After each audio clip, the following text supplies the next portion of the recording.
name is Liesl and I am the children's book buyer here at the Boulder Bookstore. And if you're seeing me, it's because you're watching the Boulder Bookstore YouTube channel. Hi!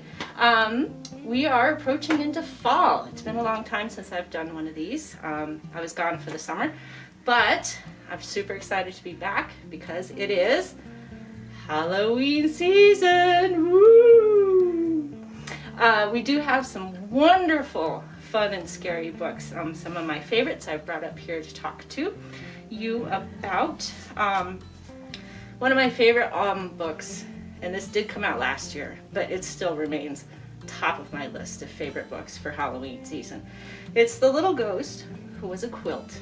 And so, as we know, ghosts are light and floaty. And our main character, our little ghost, is actually made of a quilt, so he kind of sags down to the ground and he can't float and be scary. His grandmother was a lace doily, and his mom is a nice gingham tablecloth thing. Our little ghost is made out of quilt, so they float down to the ground, and they are quite sad that they cannot join the Halloween fun and haunting everyone by floating up above. So they do go out at night, and a little girl does find them, and she thinks it's wonderful because she's cold. So she actually wraps the quilt around her and continues to go on trick-or-treating. As we know in Boulder, sometimes it snows during Halloween, and so this is a case of that. I think it speaks to a lot of kids who have to put something on over their Halloween costume and they're not quite as scary. But the little quilt gets to go trick-or-treating and has all these really great adventures in the whole Halloween experience. And when they get back home, they get to relay all their excitement and all the fun things to all the ghosts who were floating above and didn't get to participate. It's super, super, super cute. It is just completely wonderful. I love that one. A new one that came out today,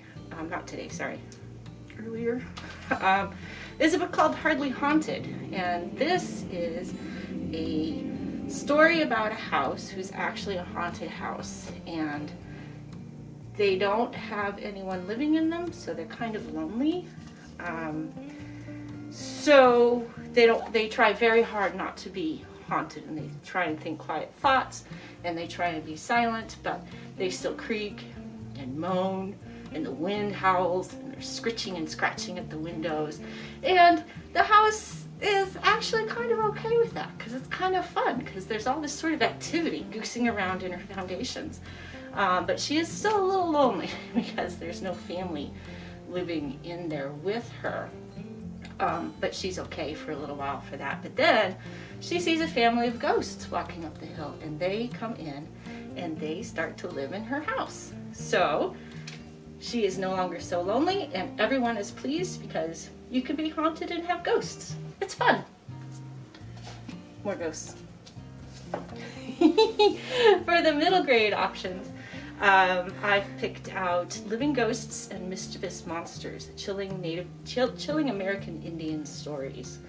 And so, like it says, it's an anthology, and the creatures on this pages might have a message for you, but only some of them are the stuff of nightmares.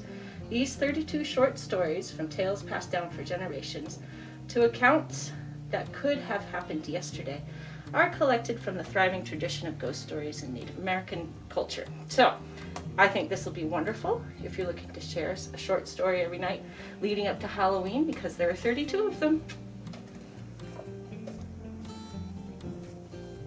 One of my favorite series finally came out with a third book, and this is Oddmire. Here's the first one. It came out several years ago because it's now in paperback. It's called The Changeling.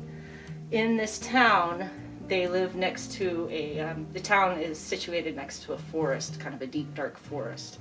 And there's been a rift in magic that is starting to come along.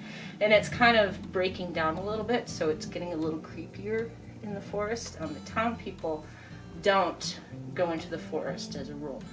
These two little boys start going into the forest, and it turns out that one of them is actually a changeling. He was supposed to be switched out for a goblin baby, but the goblin that was trying to perform the task got scared and ran away before he could do the exchange, but instead, so he just left the goblin baby. So now there are two of them and they look exactly the same and nobody can tell which one is which. So when they finally do discover that one of them is a goblin, and even they don't know which one is a goblin, they go on an adventure in the deep dark woods to figure out which one is which, and they have a lot of scary adventures. One of the things that I really love about this book is the heart and kind of the mixture of humor and the scary, because it's got the right amount of each. So yes, it's a little chilling, but there are also a lot of fun comedic moments in there to sort of break that tension. So if you like scary stories but not too scary, Oddmire, I would think somewhere between 8 to 10 would be right. Certainly if you're 10 you could read it by yourself, but if you're looking for a read out loud, I think that this would be great. And as I said, the third book has just come out. I haven't gotten to it yet because it's too new, but this will be one of my Halloween reads for October. Moving on to teen, a really great author, Maureen Johnson, has this series that took place, her trilogy, her previous trilogy took place in a private boarding school, and she is a amateur sleuth, and so she really likes cold cases. So she solved a kidnapping that had taken place in that boarding school situation.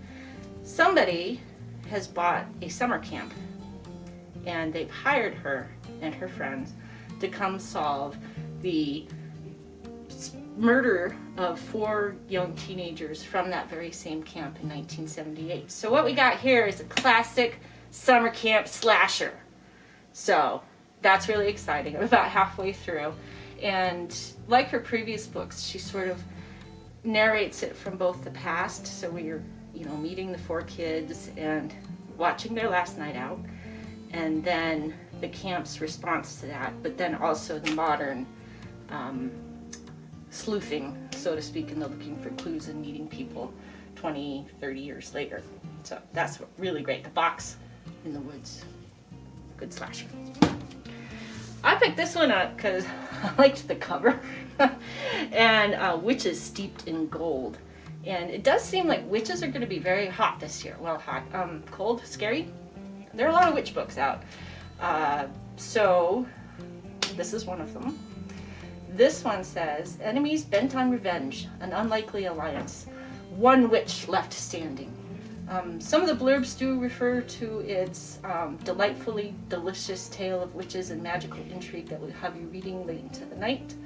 And another one does say a bloody and deadly delight, so I have a feeling it's very action-packed, very tense, lots of backstabbing.